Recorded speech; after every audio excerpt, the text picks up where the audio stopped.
The power of your subconscious mind की इस series में आपका स्वागत है। क्या आपने कभी ऐसा चमत्कार देखा है जहाँ किसी इंसान की जिंदगी पूरी तरह बदल गई हो, या किसी ने कहा हो मुझे नहीं पता कैसे लेकिन सब कुछ अपने आप ठीक होने लगा। आखिर ऐसे बदलाव के पीछे क्या कारण हो सकता है? जोसेफ मर्फी अपनी पुस्तक the power of your subconscious mind के अध्याय 3 में इसी विषय पर बात करते हैं। उनके अनुसार हमारे अवचेतन मन में ऐसी शक्ति होती है जो हमारे विश्वास, विचार और कर्मों को प्रभावित कर सकती है। तो आइए समझते हैं कि लेखक अवचेतन मन को चमत्कारी शक्ति क्यों कहते हैं। पिछले अध्याय में हमने जाना था कि हमारा अवचेतन मन बिना किसी सचेत प्रयास के हमारे शरीर के कई महत्वपूर्ण कार्यों को, जैसे हृदय की धड़कन, रक्त संचार, पाचन और अन्य स्वचालित प्रक्रियाओं को नियंत्रित करता है। लेकिन आज इससे भी एक कदम आगे बढ़कर जानते हैं कि यही अवचेतन मन हमारी सोच, विश्वास और कल्पना से प्रभावित होता है, और जब हम इसे सही दिशा देते हैं तो यह हमारे जीवन में सकारात्मक परिवर्तन लाने में महत्वपूर्ण भूमिका निभा सकता है। जरा सोचिए, आज से लगभग 150 साल पहले जब आधुनिक दवाइयाँ और संक्रमण से बचने की तकनीकें इतनी विकसित नहीं थी, उस समय एक स्कॉटिश सर्जन डॉक्टर जेम्स एस्डिल ने अपने मरीजों के साथ एक अलग तरीका अपनाया। वे मरीजों को शांत अवस्था में सकारात्मक सुझाव देते थे।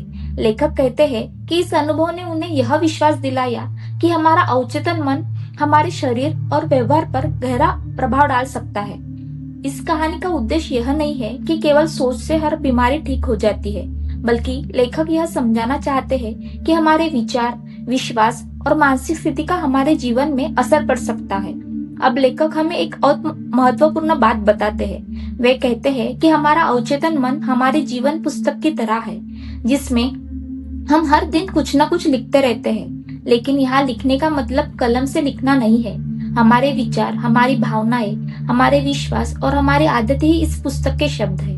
हमारे अवचेतन मन में अंकित होता है वही जीवन में प्रकट होता है। लेखक कहते हैं, what is impressed in the subconscious is expressed, यानी जो बात हम बार बार अपने मन में बिठाते हैं वही धीरे धीरे हमारे व्यवहार और निर्णयों में दिखाई देने लगती है। उदाहरण के लिए, यदि कोई व्यक्ति हर समय सोचता रहे वह कभी सफल नहीं होगा, तो वह नए अवसरों से भी डर सकता है।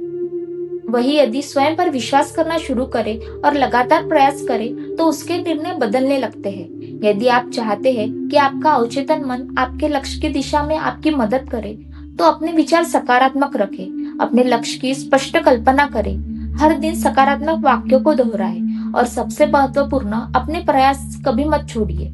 सोने से पहले का समय क्यों महत्वपूर्ण है? लेखक बताते हैं कि जब हमारा मन शांत होता है तब सकारात्मक विचारों को स्वीकार करना आसान हो सकता है।